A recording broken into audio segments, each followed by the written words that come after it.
If there was only a way to test this, check this. Listen to the 40 for your next ship. Flexes, FF is what they obsess with. Checklist complete, I guess you can't best us. Welcome to the Fantasy 40 podcast. We are back. Myself, Andrew Burke, John DeBari, and Matt Walker. We're still doing the divisional breakdowns. Today we got the NFC North. We got the Bears, Lions, Packers, and Vikings. We're going to break down. I'm sure there will be some taking a poop on some of these guys. I can't wait to get to the Bears, honestly. I told Mitch Trubisky, but that will be what? That's number one on our list, so we get to start there. But first, how you guys doing? Long time no see. Welcome back, mystery man. Yeah, we actually pulled out the old fantasy 2/3 on the last podcast, and it just doesn't feel right without you here, man. I mean, John does a fantastic job hosting this thing, but man, it's just there's something missing. You know, it's just like a puzzle. With someone throws out that one piece, and it's not a puzzle anymore. It's just a fucking waste of time. With solar popping off, I've been a lot more busier than I have in the last year and a half. So I don't have as much free time. So it's a little bit hit and miss with my schedule, but I'm glad I can get in here with you guys today. But like I said, we are doing the NFC North. So we'll start with those Bears, John's favorite team.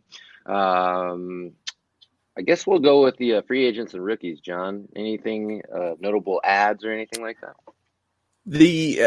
Just targeting offense here, but offensively, free agency, all they did was bring in Jimmy Graham, who at the time was their 10th tight end. And currently, I believe they're sitting at 8 or 9 on their team. So something's going to shake up there. And they brought in Robert Quinn going to defense because that's kind of a name, and they needed some help on the pass rush. So that was it. In the draft, they also didn't really pound offense. They took Cole Kmet in the second, was the first tight end off the board, if I'm not mistaken. And Darnell Mooney, wide receiver, in the 5th, who's somebody, a darling of many in the fantasy community. I'm not buying myself, but that was it. They didn't have a very busy offseason.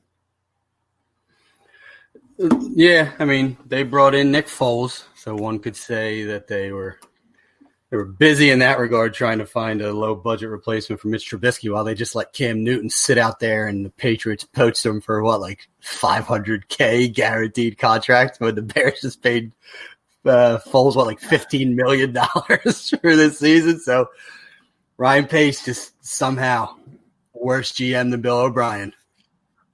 Don't know how that's humanly possible, but good luck to him and his 10 tight end packages he's going to try and run this year. You're right, Kmet was the top one taken because you can never have enough average tight ends at the end of the day. So let's throw money at Jimmy Graham. Let's overdraft Cole Kmet.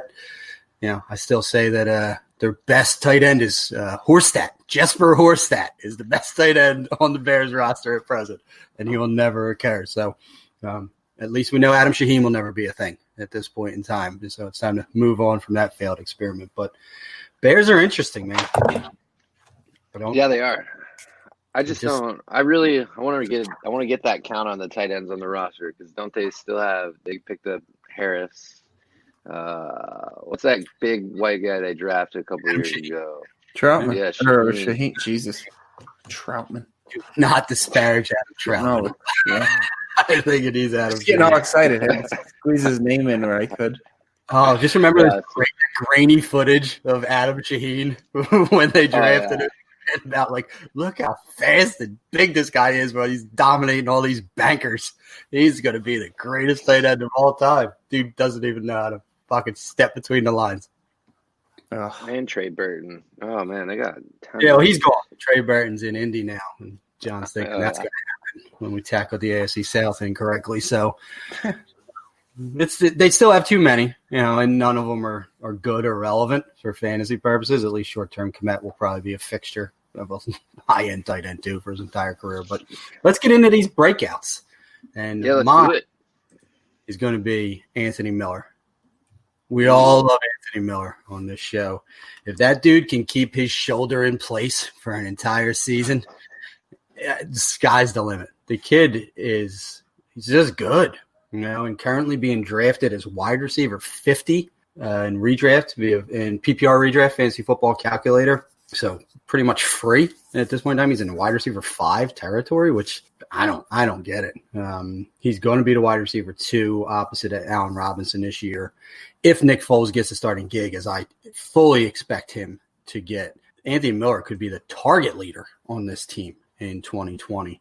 So PPR, Anthony Miller is just looking to break out, and he's still devalued in my opinion. So I think he hits every metric as far as a breakout candidate. I am jumping on board the Miller bandwagon. Was ADP rookie year was 106. Then he went to 104. Now currently 115 overall. And like you said, we've loved him coming out. Sky's the limit. There's the old third year wide receiver breakout. He had 54 targets 2 years ago, 85 last year. He had a few more touchdowns in year 1, so that kind of takes him off the fantasy radar. But also saw his yardage last year, 52 catches for 656, I believe. So he's in line to see a step up. I mean, if he was healthier last year, he would have put up 60 and 800-ish. And, the touchdowns aren't sticky. Who knows if he would have got a couple more than the 2 he got. But everything's lining up. I'm a big fan, and he's my breakout also. Yeah, I mean, somehow only missed one game so far. I mean, which is astonishing to me. But he rode the pine a lot to start last season. I think it was more than just a shoulder surgery he had. There was some team concerns about commitment and playbook or something like that, if I recall correctly. So he only had 7 starts last year and 85 targets. So I think that's his floor. He's a 100-target guy all day, with 16 games this year. Well, the thing was, I think last year is with the shoulder, they had to suit him up because they weren't deep at all at the wide receiver position. I think the number 3 guy was Taylor Gabriel. Your man. He's still sitting looking for a job. But, so he was just sitting they had to suit him up. And then my breakout, I'm not expecting much, but a lot more than last year. He did start getting some PT at the end of the year. And you guys are going to torch me with this one, but I'm going to go with Riley Ridley. And he's just going to step into Gabriel's spot and maybe, hopefully catch 40 balls, maybe 3 to 4 touchdowns, and 500 yards. I'd be happy with that just because they're still not too deep. I mean, they got Allen Robinson, Anthony Miller, who I love both those guys. And I think he can step in and be a solid number 3 there. I didn't like it when you said the name, but it's hard to argue with. There's nobody there. Right. It's not insurmountable, but the reality is he still is not good at football. So it's gonna be hard to overcome that. And that's the reason people like Darnell Mooney, though, too. It's like it's not the world's steepest depth chart to climb to the top of. Listen, they should like Darnell Mooney because that kid is going to be electric. And if Matt Nagy, head coach Matt, already was throwing Tyreek Hill comparisons out. And while he's not Tyreek Hill, and no one in the world is Tyreek Hill, probably a good thing. But they would know how to use that speed element at the end of the day. So if he replaces Gabriel in 3 wide sets, you're going to be shocked rookie year because Riley Ridley isn't an impediment to Mooney seeing the field in 3 wide sets, in my humble opinion. Well, we should. Go ahead. Let us pivot John, to John is so used to hosting this thing. He's like, box and Burke out here. We're going to the bus, and I'll get mine out of the way.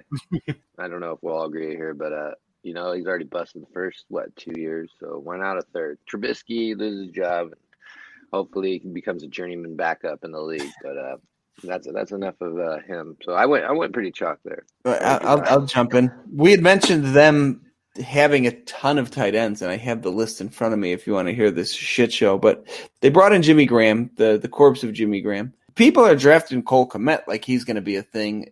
He's not transcendent talent-wise like one of these tight ends who people think is going to come in as a rookie and perform. So currently going as tight end 23, I believe, 177th overall.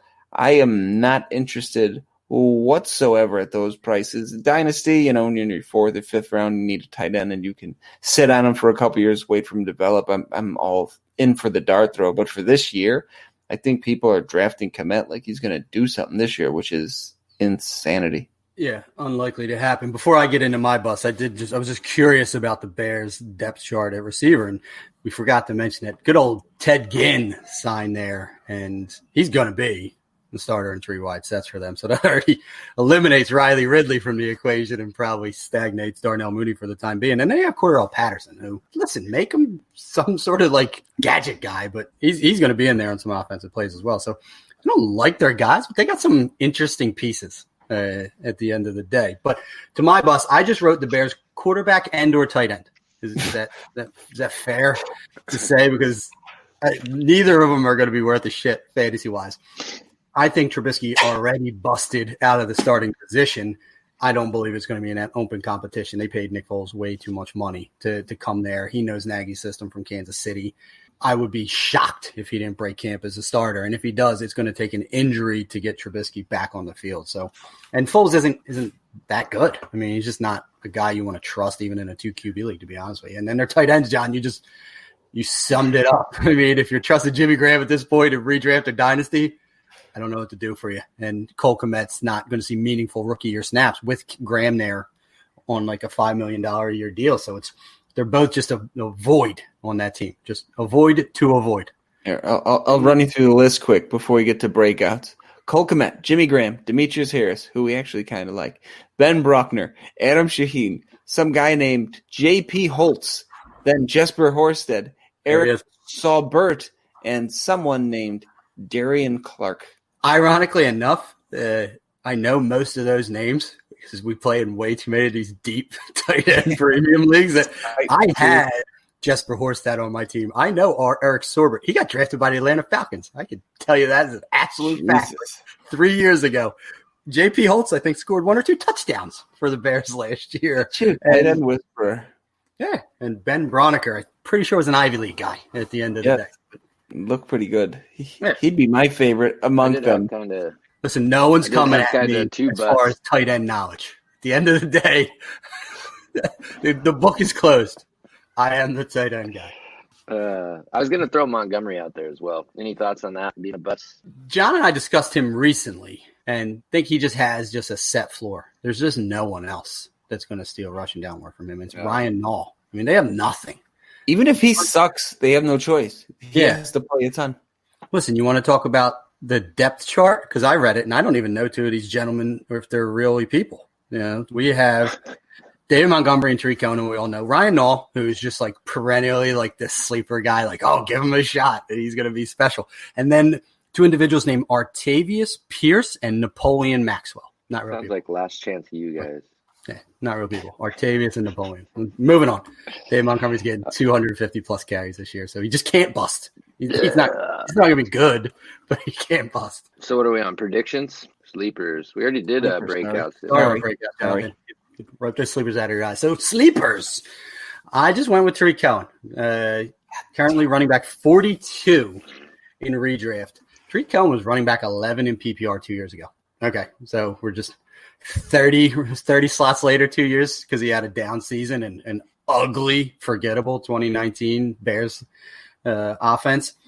I'm going to say that he bounces back. He's not going to be RB1, but sure as shit he's going to be top 30 at the end of the day. So you're just flex-worthy, ton of value. I just missed him in the Scott Fish Bowl. It broke my heart. So I'm going with Tariq Cohen retains that PPR value he had from 2 years ago. I did the same again. We're on the same page here. Yeah, couldn't say anything different than you did. 117th overall in Dynasty, 39th running back. Like you said, he was wide receiver 1, running back 1, not too long ago in PPR leagues. I think he's got a 350 yards rushing, about 500 plus in the passing game with 67, 70 receptions. Touchdowns, who knows what you're going to get, but roughly 182 fantasy points, which gets you RB21 numbers.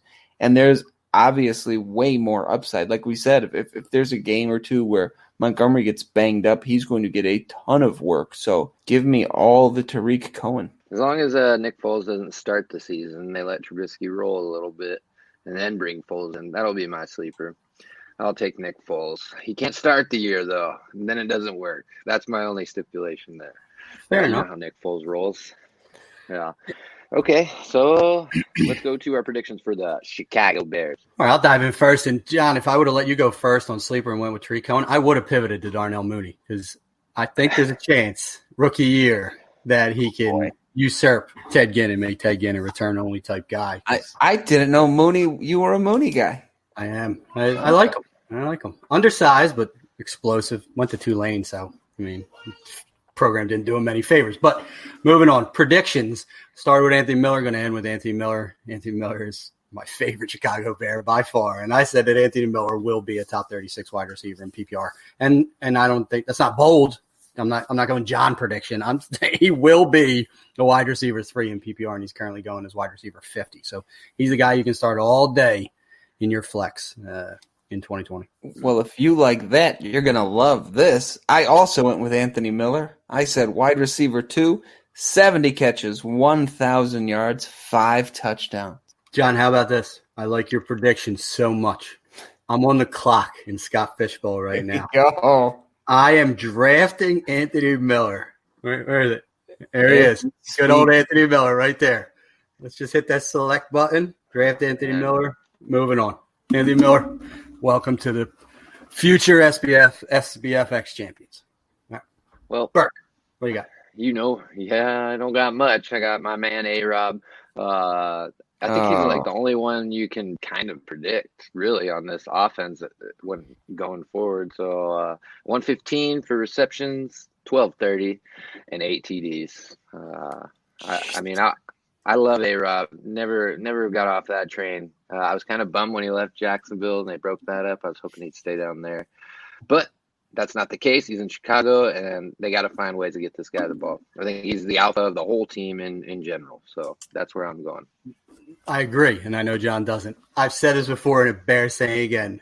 Once Nick Foles takes the starting job, it will represent the best quarterback that Allen Robinson has played with his entire NFL and college career. Yeah. He's overcome such adversity. Who was his college quarterback? It was Hackenberg. Yeah, really? Hackenberg. Yeah. College creations. Well, absolute fact.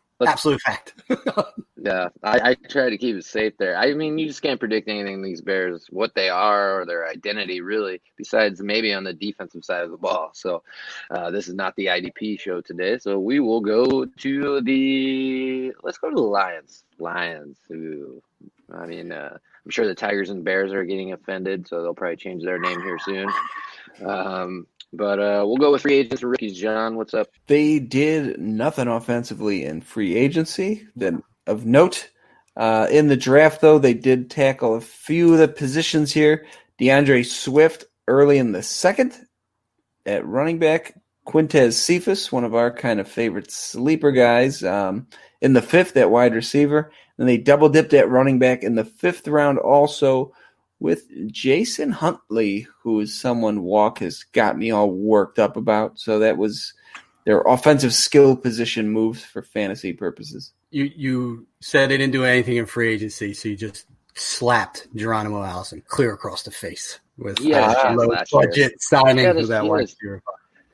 Remember last year when we were talking about Geronimo? Yeah. Listen, we've propped that fucking guy up for 2 or 3 years. So enough is enough, Geronimo. Yeah, allow me to happily forget him. This is just it's Geronimo. Torn my heart out like fucking Indiana Jones. The perennial wide receiver 2 in Green Bay. Yeah, it's supposed to be a thing. Doesn't happen. And then Alan Lazard comes out of nowhere. Takes never speak of him again. All right, so let's dive right into these Lions and Matt Patricia. I don't think is long for the NFL. I'd break out straight out the gate. As we know, we like talking tight ends. It's TJ Hawkinson. Yeah. Hawkinson beat the shit out of the Arizona Cardinals week 1 his rookie season, 100 plus and 2 touchdowns, and then picked up an injury and fell off the map. Don't expect rookie year production from tight end people, but I'm going with second year breakout potential for TJ Hawkinson, a healthy Matt Stafford. This kid is just an animal. I mean, just a complete tight end that is going to have a long, productive career. And if Matt Stafford's back can stay healthy, does the back stay healthy in one piece? Yeah. What do you say about a back? Yeah, in place. Now, TJ Hawkinson currently going as tight end 15 in redraft is just a value. We talk about waiting. If you end up getting TJ Hawkinson as a 15th tight end off the board, you're probably taking him in the early double-digit rounds, that just means you're stacked everywhere else. And I do believe that Hockenson, just like any of those other guys outside, like the top 4 or 5, if he gets the touchdowns, he's going to be a tight end 1 at the end of the day. And I think he can get the touchdowns. He's going to be a red zone threat for them. Is David Blau still the only backup? No, they paid Chase Daniel a shit ton of money. There you go. Oh, yeah. Well, the thing is, I was just to throw it out there, is you say the back holds up, man. I don't know. Once Romo started having those back injuries and the surgery, it was all downhill from there. So I wish the best, because if he can stay healthy, I mean, he could be top 5, with yards and touchdowns. So I was pumping up Stafford and Christopher Bean and a bunch of other people when I was talking about him being just a value this year. Said, when's the last time you heard someone had a back problem? Like, as it did. And I'm like, fair enough. So, fingers crossed. What about you, John? I'm sticking with the do whatever Walker does theme here. I went Hockenson too. Dynasty's got a little better draft position than redraft. He's tight end 9, going 93rd overall. He only played 12 games last year and was still number 4 on this team in targets. So to me, there's not a lot of guys who can break out. Obviously, Marvin Jones is not a breakout candidate. Galladay is not. You could go with one of the running backs if you wanted to. Stafford can't really break out at this point either. So by default, it kind of falls in Hawkinson's lap. But I also like him. I think he could take another step forward this year, though. Man, I'm kind of off on the rosters right now. When you start going down the list of wide receivers, I'm like, well, isn't there one in there? Is Amendola still there? He is. He is. Yeah. But another guy that doesn't go for consider for a breakout. I don't know. I guess since you both went there, I'll go Swift. But I've been studying more and more film of Kerryon Johnson and why people don't like him. I mean, if the guy can stay healthy, which is almost impossible, they're going to give him the ball. That's why they picked up the 2 running backs as insurance policies. I think Swift is obviously more talented. That could also be the breakout, but I don't know. For some reason, I'm hopping back on the Kerryon train. It's for how cheap he is right now. I mean, I always like to take those kind of risks in leagues. If you can get him for cheap in a nice little trade or something, why not? Because if he's healthy, they are going to give him the ball. So I'll jump on that train again, since not too many people are on it anymore. So you're going with Kerryon Johnson breakout? Is that where we landed on this? Okay. Yes, I think so. All of you, fair. It is. All right. And Matt, he's also my bust, okay? You heard it here last, folks. Kerryon Johnson is going to break out this year. All right. You gotta move on. Go ahead. Yeah, you gotta cover both. So I got my busted breakout in one guy. John, who's busting for you? Oddly enough, I don't entirely disagree with your insane premise. I think they give Johnson way more work than anybody's expecting, and I think Patricia sucks, which we've already touched on repeatedly. I think Swift is my bust. I don't think he ends up doing as well as people hope in year 1. I think he gets dragged down by Patricia. I think they still throw a ton. We mentioned Huntley. They brought him in to be their receiving guy. They still have the other guy whose name is escaping me that caught a handful of balls last year and a few spot starts. I just can't see him getting the volume to be worth where people are drafting him. I still like him for dynasty purposes, obviously, but I think year 1, what's he going to get? 15 touches a game? That's his ceiling, I think. I don't see him getting more than 15 touches a game. Who's that? Who are we talking about here? Swift. Oh, okay. Yeah, I mean, listen, Bo Scarba's still there. Ty Johnson's still there. You talked about the Ty 2 Johnson. It's going to be an interesting backfield. I don't think Scarborough ends up making the team. Probably goes back to reverts a practice squad. But I don't disagree with you. I mean, Swift can be electric on 15 touches a game, but I want to refrain from talking running backs at this point in time. And my bust is Marvin Jones. I just don't like Marvin Jones. I've come to this realization over the last, 8 years he's been in the NFL. He's a good wide receiver. He can make some highlight reel catches. He has, explosive ability. But Marvin Jones played 13 games last year, okay? In a 4-game stretch, he had 28 catches for 363 yards and 8 touchdowns, okay?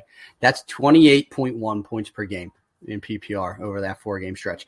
The other 9 games that he played last year, he had a total of 34 catches for 416 yards and 1 touchdown.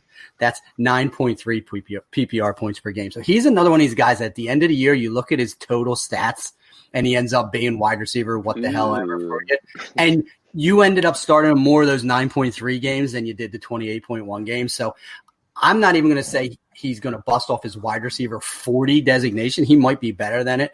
I just want nothing to do with that guy in a redraft where I actually have to put him in a starting lineup every week because he's just so volatile. He had a 4-touchdown game last year. He had almost half of his touchdowns in a single game where he had 10 catches for 92 yards and 4 touchdowns. Like, what? Yep. That happened? Okay, erase that from memory and good fucking luck. And he's holding our boy Galladay back. I mean, I just want Galladay to have that Calvin Johnson type work where he gets all the targets. 20 a game. Yeah, I think he could do something with it. But, yeah, I agree there. So let's go to the sleepers walk. Who's sleepy on this team? Not too many guys available for this choice, I feel like. But go ahead. I might have missed this. John, did you say a bust? Was it DeAndre Swift? Yeah. Yes. Mm-hmm. Wow. I just thought you were trying to qualify Burke's kind of random musings of his breakout combo platter. All right. I was transitioning. Seamless transition. It was so smooth you didn't even know I said a bust, see? You confused the shit out of Walker. Podcasting expertise. The shit that I used to do. Yeah. All right. I put Kerryon Johnson and DeAndre Swift as sleepers. And merely because Kerryon's going as running back 44 and DeAndre Swift's going as running back 29. I think it's possible they both finish better than that. And if you tell me DeAndre Swift gets 15 touches a game, he's probably in the 12 carry, 3 catch type variety where he can ebb and flow. But I really like DeAndre Swift. I think he's just super special, and I hope they don't ruin him and just try and pigeonhole him into a role in that offense. I do like Huntley a lot, but he might be a year from now because I don't think Kerryon's long for this team. But they're both valuable enough to qualify as sleepers. DeAndre Swift has running back 2 upside his rookie year, and Kerryon Johnson, a running back 44. It's just free money. At this point, he's going to be the backup. He's a handcuff, but he's going to have probably 8 to 10 touch per week upside, on his own. So I think they both could be sleepers in this offense. Even a fresh Kerryon, man. If he's not the starter, I don't know. I'm starting to lean more towards. Is this becoming a Kerryon Johnson fan show? That's disgusting. It's interesting when we get to these team breakdowns because we start getting into it and we hear each other's opinions, and I'm like, wait a second, I don't necessarily agree there. And then I start. No, listen. 2 things. One, no, it'll never be a Kerryon Johnson podcast. I said it's a definition of average. So there's no way I'm ever going to be pro Kerryon Johnson at the end of the day. My sleeper is going to be Danny Amendola. I kind of look back to last year's situation with Cole Beasley in Buffalo, almost going undrafted in a lot of my redraft leagues. Picked him up as my wide receiver 5 or 6. Ended up using him quite a bit. That definitely PPR formats. Amendola comes into play, I think. He didn't really get a chance to build rapport with Stafford last year. Stafford knows how to distribute the ball. If he, Walker said, if he stays healthy, I think Amendola can get a good chunk of work this year. So that would be my sleeper that no one's really looking at on the line. So that's disgusting. Hey, man, it is what it is. But also not far-fetched. I didn't go super sleepy here, but I just went based off ADP. Matt Stafford. Matt Stafford is currently QB 15. Over his career, since 2014, he was quarterback 15, 9, 7, 7. 2018, he had a down year. He was quarterback 20. Last year, before he got hurt, on a point-per-game basis, he was quarterback 4 last year. So in the system with these players, he was very efficient and effective last year. If he can keep that up, he should blow past that ADP is QB 15 this year. I think if he stays on the field, he will way surpass that ADP. And he can pound beers. Man, a boy. He's a real fucking man. Yeah, he was on pace for his best statistical season of his entire career. Yeah. I mean, it's just he was gonna go off. Yeah, it was so much fun. So I'll just jump right to my prediction. Matthew Stafford, 4,500, 35, and 10. I don't think last year was a fluke. 4,500 is not even a lot for him. He's thrown 4,500 on 3 different occasions in his career. He's been close to it 2 other times. So I think that's just kind of where he sits. He's also had a 41 touchdown year, so 35 wouldn't even be his high watermark. And 10's kind of where he sits. He's a little risky. He's thrown 13 or fewer interceptions the last 5 full seasons. So he's going to turn the ball over a couple times. But you tell me 30, 40, 45 under 35 and 10 from where John says he's getting drafted. Yeah, he's a sleeper. And I think the prediction is entirely realistic in this offense. Well, and their well, defense. I know where 1,480 yards of that is going, and that's to Kenny Galladay off 121 receptions and 12 touchdowns. There we go. How's that? I'm back, guys. I'm back. You missed me? Yeah, there you go, John. What do you got? My bold prediction, DeAndre Swift scores fewer fantasy points than Clyde Edwards-Helaire, Jonathan Taylor, Cam Akers, Dobbins, Keyshawn Vaughn, and Zach Moss. He will be the 7th among rookie running backs. Ooh, you just don't like Swift, do you? You're mad. I went bold. I think the team hurts him. Patricia, Listen, you better hope his dad doesn't hear that. Oh, I concur. I apologize if you're listening. I'm sorry, sir. Yes, and the days for John DeBar if Mr. Swift gets hold of this podcast anytime soon. Speaking of, we called Stafford a man. His little girly friend over there that can't finish a beer. That's where we're heading next, to old Green Bay Packers. So, John, any free agents or rookies that we need to know about down in Green Bay that Aaron Rodgers replaced with? They brought in the corpse of Devin Funchess at wide receiver, which I cannot for the life of me understand. That was about their only splash in free agency in the draft.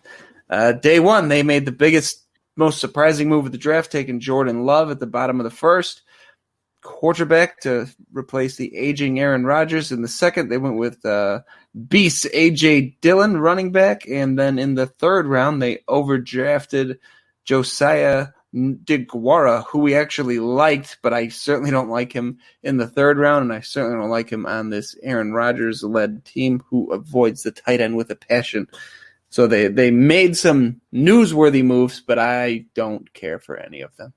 Yeah, and well said. It was an interesting draft for them. It was panned by real NFL and fantasy NFL Twitter alike as one of the worst drafts of all time.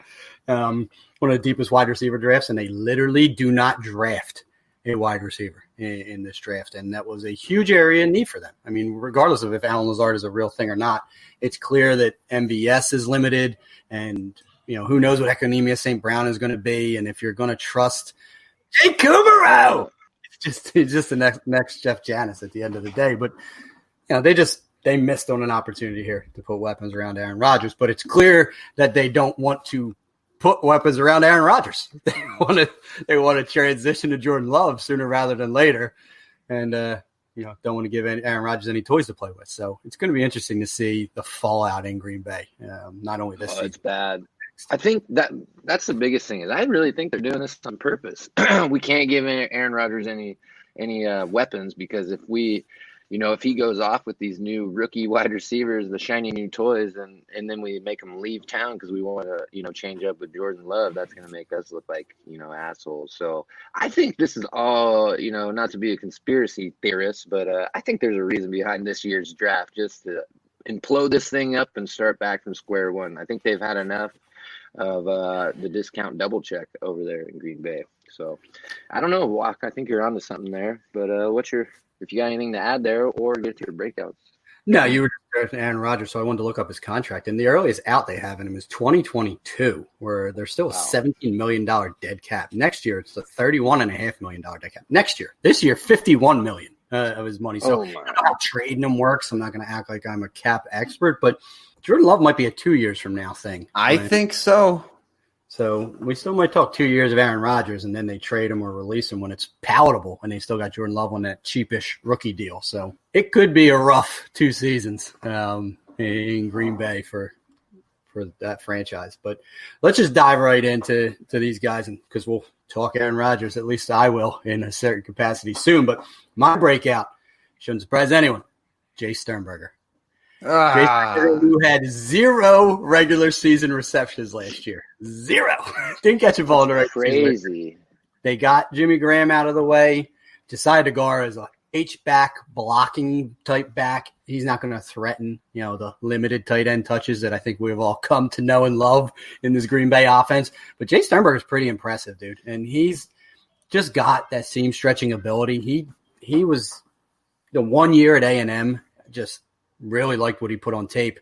And now that they've cleared the deck with the corpse of Jimmy Graham being shipped off to those division rival Chicago Bears, he doesn't have any competition for snaps. And other than Devontae Adams eating out of the slot, there's just really no one that's just threatening that intermediate work.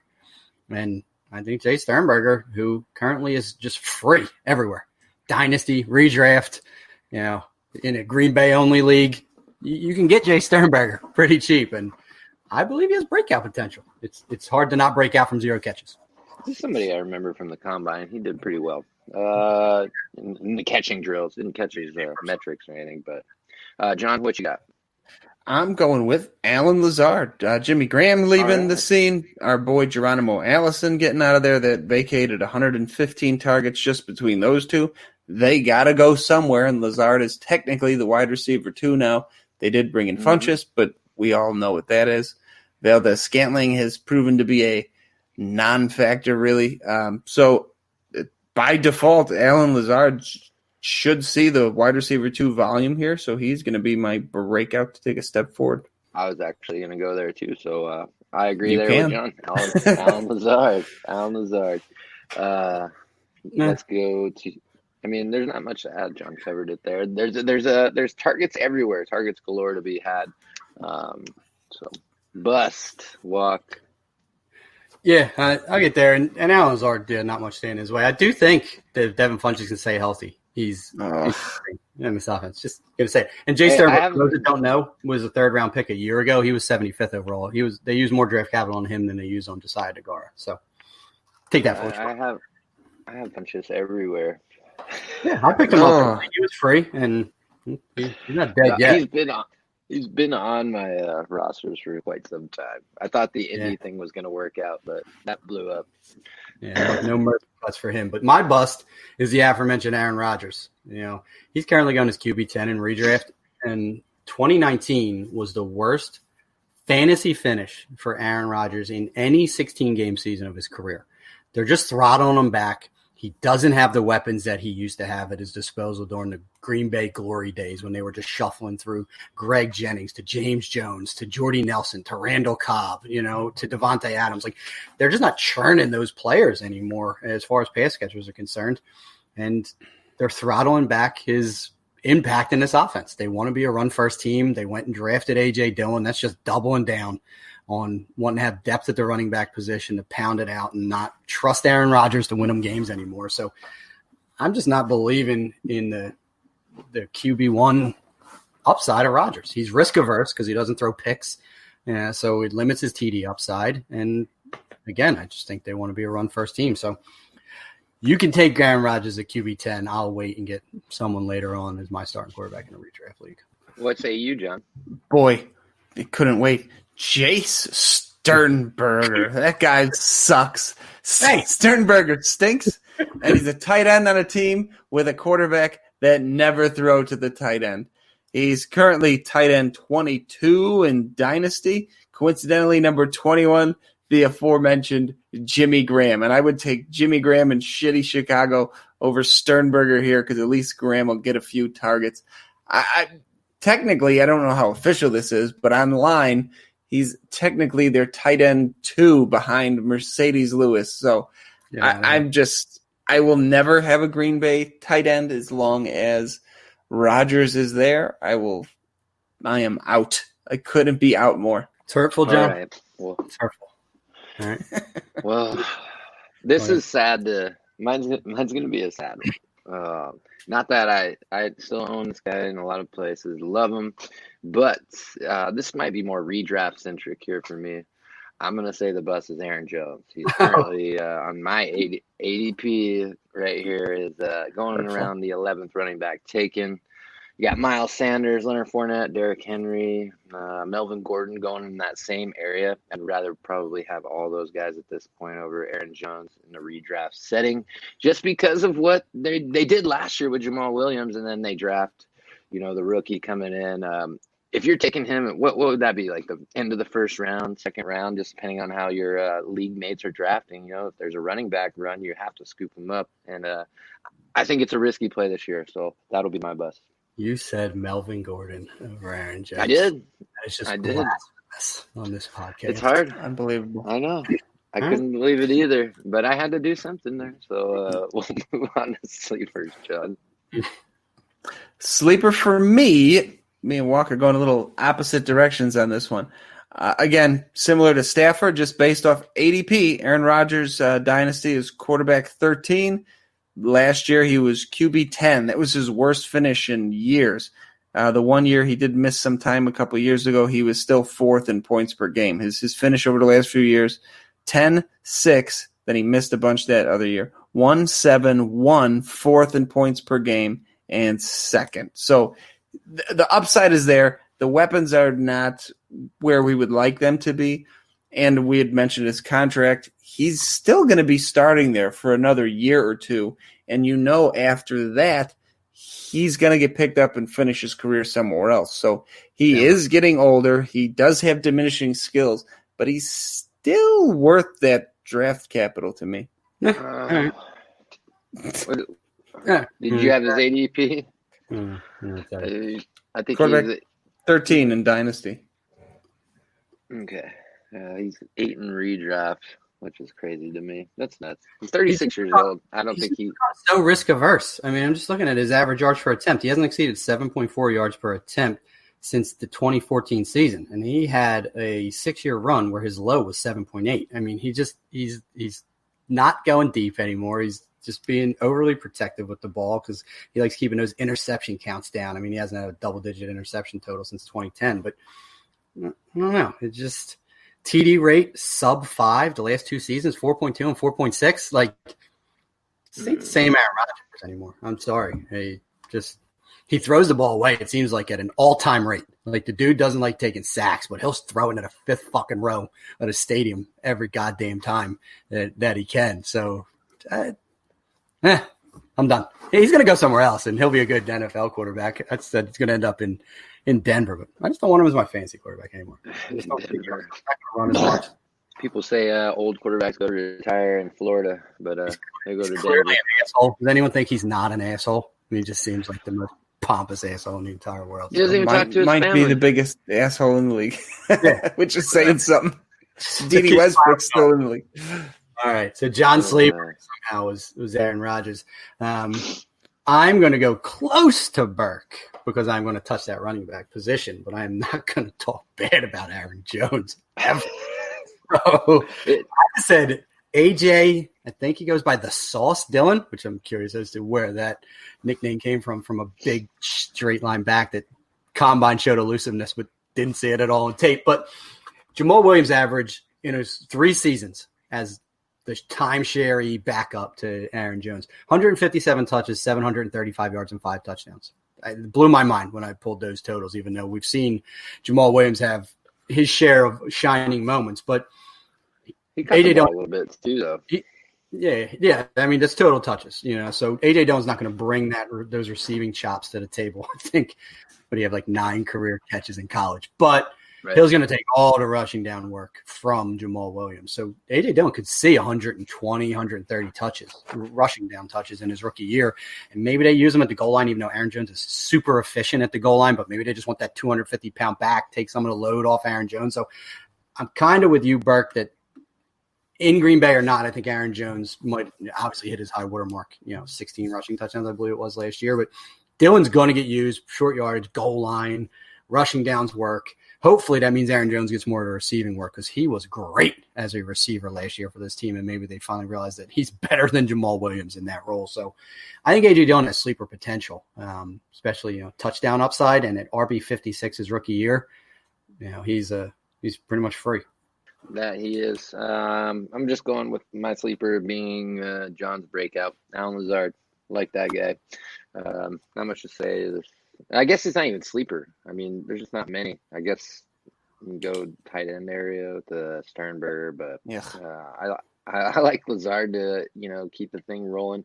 And that's one thing I will say is if Aaron Rodgers starts to trust you, he will give you a ball. If you fuck up a couple times, you might as well enjoy your place on the pine drinking the Gatorade. So it seemed like Aaron Rodgers developed quite a bit of trust as the year progressed, throwing the ball up in the air, and Lazard came down with it quite a bit. So I expect the same trend moving forward. Predictions, John. Aaron Rodgers will be a top 10 fantasy quarterback in 2020. You really throttled it back on that one. You made me sound excited about it. You've been throwing bold predictions at the wall every one of these teams. That's why I wanted to. Aaron Rodgers will land where he's being drafted at. I expect better from you.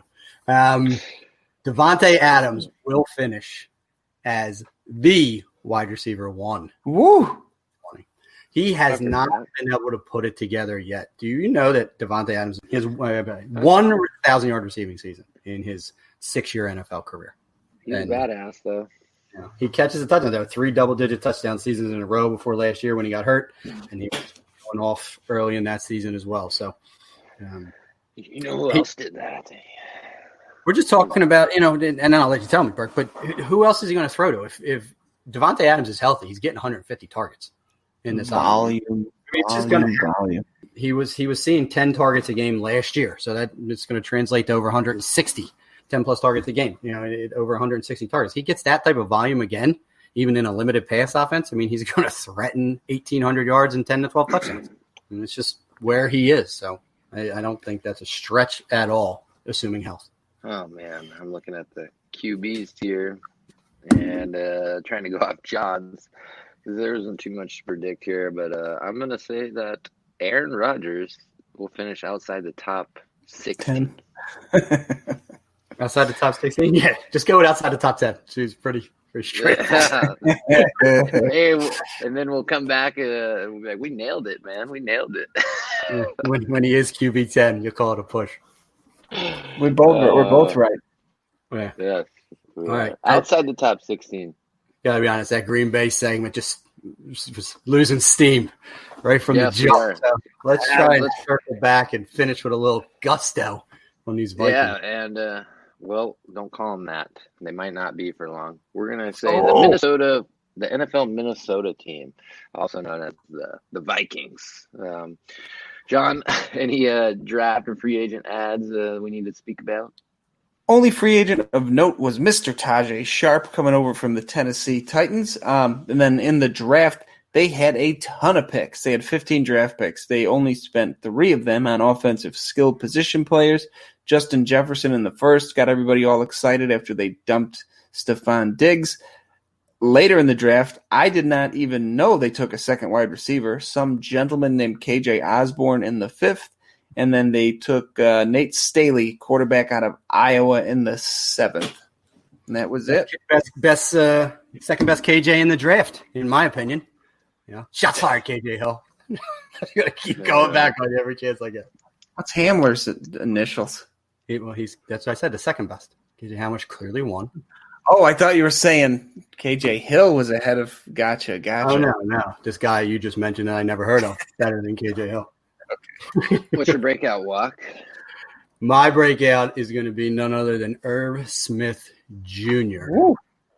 This is a team where there is not a lot of breaking out to be had. I mean, John and I have tried to scout at depth. John's went to even bring up Mo Sanu's name on previous episodes as a potential sleeper or breakout, and I'm just not willing to go that deep because I'm not going to start for your team. But Irv Smith has the upside to be the second best pass catching option in Minnesota this year.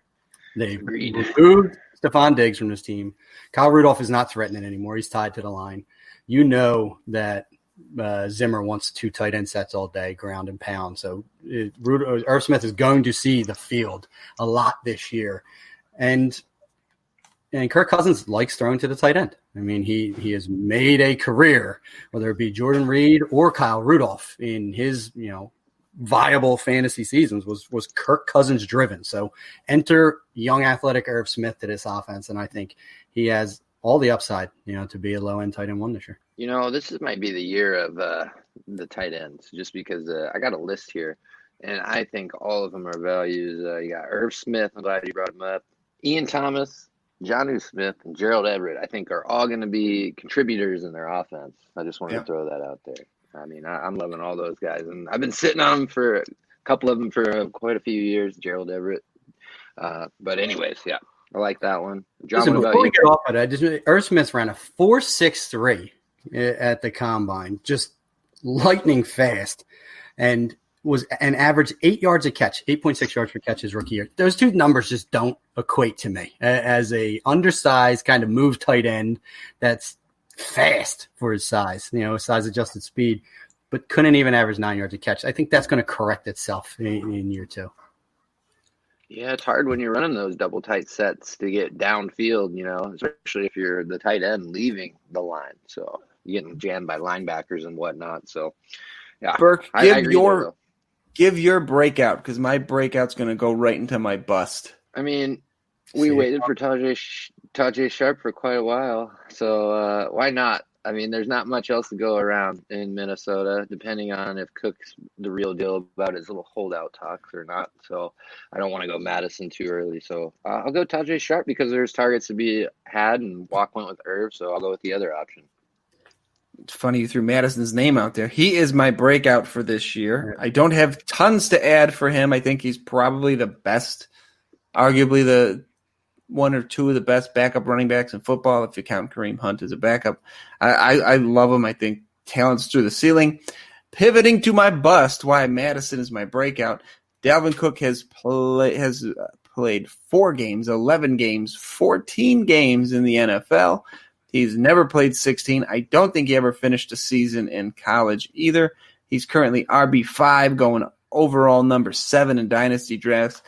Again, talent's through the roof, can catch the ball, hell of a runner.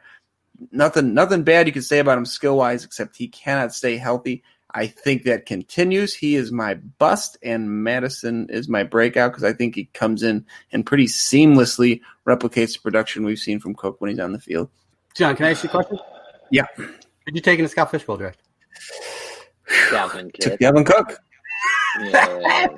Believe me, I'm aware. Because I did this before the draft. I have not been able to get this quote out of my head since you said it, and it applies here. It's because I'm a fence-riding coward. You just play it. You're just like, I'm going to be right on one of these two. Either he stays healthy all year and he's awesome in the fishbowl, or it's going to be a bust on my podcast. But I like where you're at. Okay. My bust is going to be everyone's love child for some reason, rookie Justin Jefferson. Everyone just think he's stepping in and going to catch 100 balls his rookie year. Exit Stefon Diggs, enter Justin Jefferson. All's well in the world. Justin Jefferson was almost exclusively a slot wide receiver, in college at LSU, and he was peppered by Joe Burrow. If we're going 2 tight end sets, are we really getting slot wide receiver unless we go double to the side? Burke, you're a coach. I mean, we're going to talk 2 outside. Justin Jefferson's not winning on the outside the same way he did in the slot, in my opinion. Adam Thielen's going to see slot snaps that no one wants to talk about because he's very good in the slot as well. Poor landing spot, in my opinion, for Justin Jefferson. And I hear not a single person talking about that. They were enamored that they got him. He would have made better sense in Philly in the slot. I'm still happier that they got Jalen Reagor over him, but I'm just not seeing rookie year breakout from Justin Jefferson. And I don't know. So long as Thielen's there, who he is a little older, I think Justin Jefferson's upside is capped in this offense. So I think we're all just on different pages. I mean, I like that pick, both of your guys' picks, except for John's and Dalvin Cook. Come on, man, you gotta stay on that train. I'm a FSU guy, so anyways, bust. Really counted on this guy last year, and he didn't do shit for me. Had a few games, but for the most part, he had a case of the drops quite a bit as well. I'm going with Adam Thielen as my bust. He's going to be getting all the coverage, and then you got Tajay Sharp and Justin Jefferson, Irv Smith not getting so much coverage. All you got to do is double Adam Thielen, and then what are they going to do? Run the ball. I see big problems on the horizon for Adam Thielen. Maybe, get some good work in the red zone where they, probably think Minnesota's going to run the ball there, and then they might throw him some fade routes because he is a bigger bodied guy. But I see Adam Thielen with the case of the struggles again this year, and this is probably getting close to the end of the road. I dumped him in a lot of spots this offseason. So Adam Thielen, peace out. John, before you dive in, since we just went double wide receivers on the bus, I did want to make reference to the fact that Minnesota was 30th in the NFL in pass attempts. They threw it 466 times last year. And I wrote, that's how Mike Zimmer likes it. There's not going to be two studs in this passing offense, with the tight ends and throwing it to the running backs. One of those I will say, though, looking at the ADP here, for him being the wide receiver one on his own team and getting all the targets, he's the 23rd wide receiver overall taken. So I guess the value's there. I just don't think even there I would rather have you got T.Y., Stefon Diggs, DJ Chark's going pretty close to there. So, there's some guys that I'd rather have over Thielen. Allen Robinson's going after him. So I don't know. I just don't think that. Yeah. So, and you said yours was? My bust was Jefferson. John already doubled right. down. So let's get on to those sleepers. And John already spoke glowingly about Alexander Madison. I think he is the definition of a sleeper because he's running back 41 right now. And in the event that Dalvin Cook gets injured, which he has done every season of his NFL career, Alexander Madison is an RB1 in this offense. Mike Boone isn't going away entirely, but they like Madison. They like what he brings to the table. So I think true sleeper break class case of emergency has league-winning upside. Was Dalvin injured last year or suspended? I can't remember. I thought he was suspended. He got hurt at the end of the year. He separated his shoulder, I believe. Okay. Missed a couple games to end the season. They knew they were making the playoffs, so I think they held him back a little bit too. And that's right. At the same time, Alexander Madison got hurt, I think the week before Dalvin Cook got hurt. Whatever happened to that Rock guy? What was his Rock name? Thomas? Rock Thomas. Yeah, I love that dude. Straight porno I think he was name. in the AFL or whatever it was.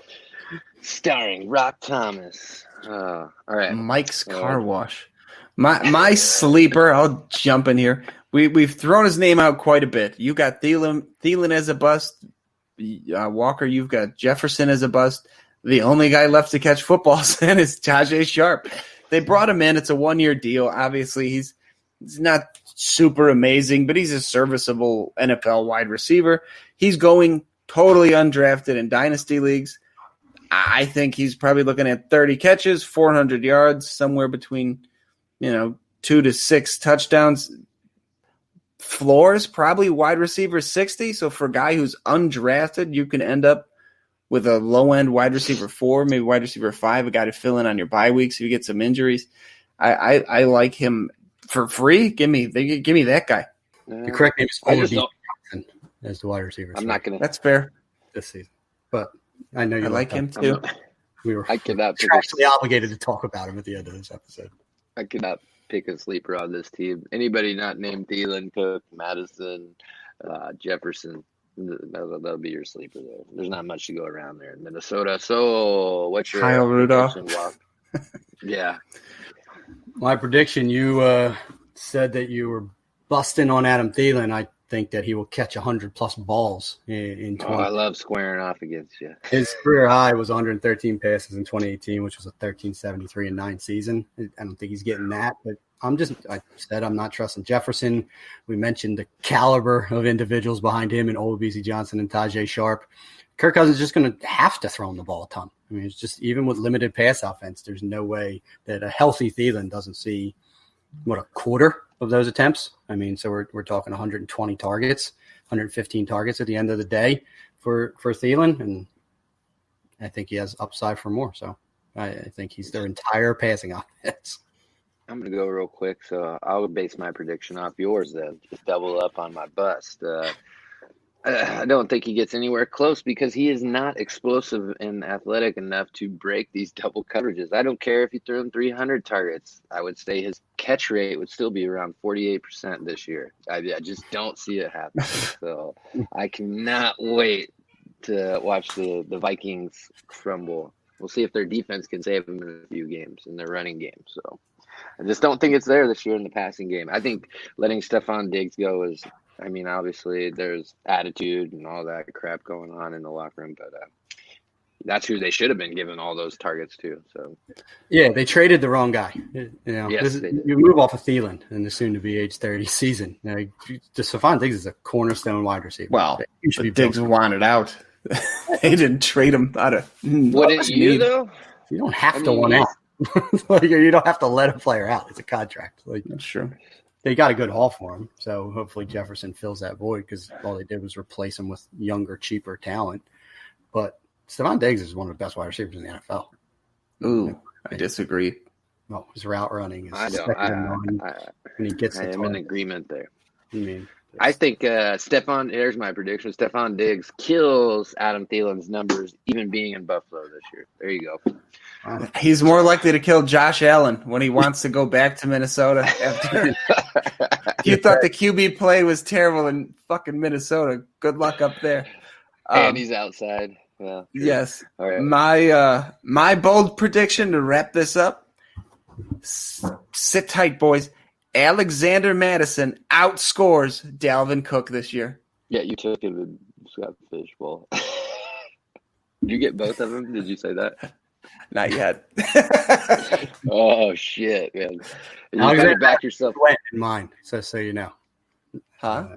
Alexander Madison just went in mine in the 12th round. So if you Note to self. if you truly believe that in any capacity, you better just put him at the top of your queue. I think they each start 8 games.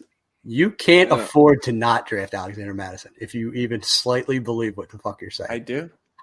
It's for the people out there that don't realize there's a fantasy 40 Dabari, and then there's Dabari in the DMs, text message threads, and it's just so weird to see him, come to life here. In the thread, fuck Dalvin Cook, and then you take him in your draft.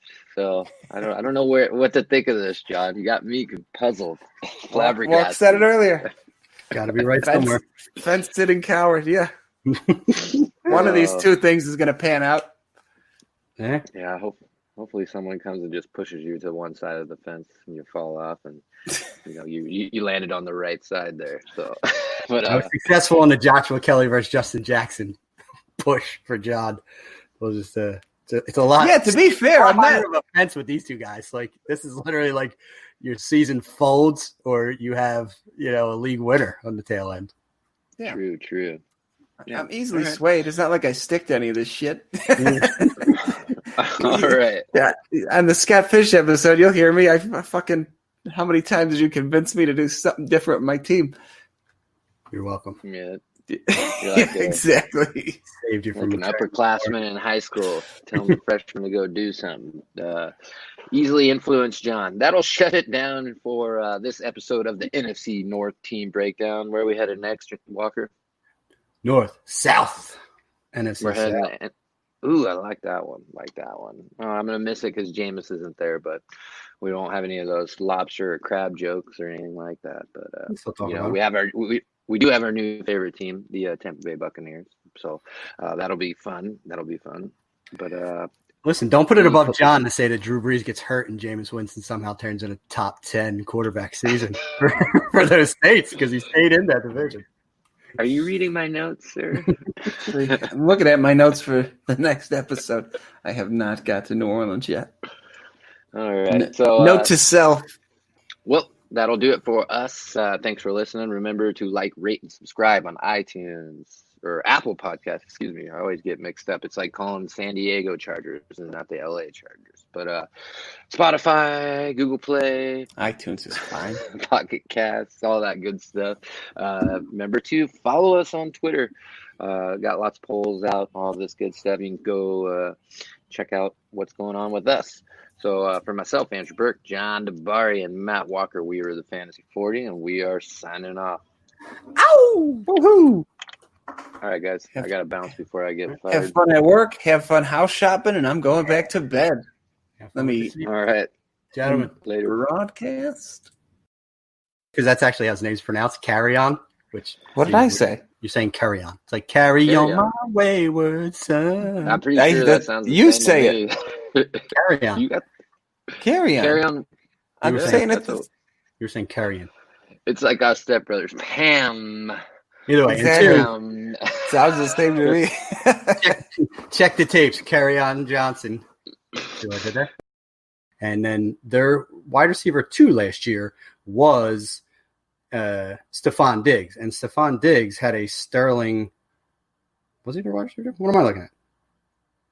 Am I in the wrong year here? Christ, someone save me. What year is this? No. 2019. We I'm gotta under go 2019. What is this? This is under rushing yards. I'm like, what the fuck? That's not right.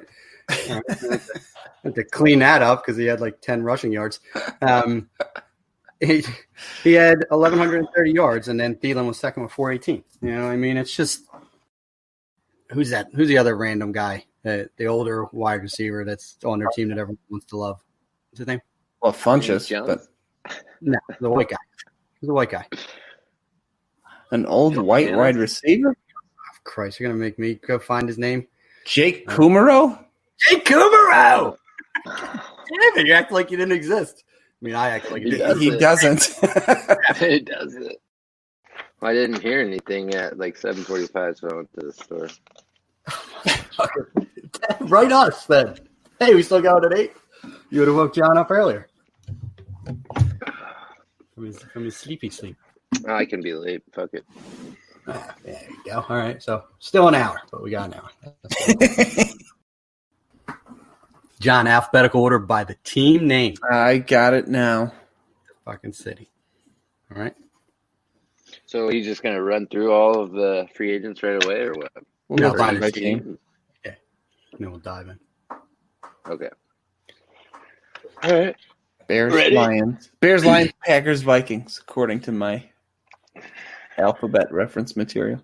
I think I actually laid it out for you in either the group chat or or text string. I just use cool emojis because that's what the kids do. Don't Couldn't understand. find an awesome Vikings emoji. All right. That's the next ready? team to lose their fucking name, by the way. No Vikings left, so we're good. My wife's Okay. Norwegian. She's deeply offended. Yeah, tell her to start a fucking petition. All right, let's roll. Okay. 3, 2, 1.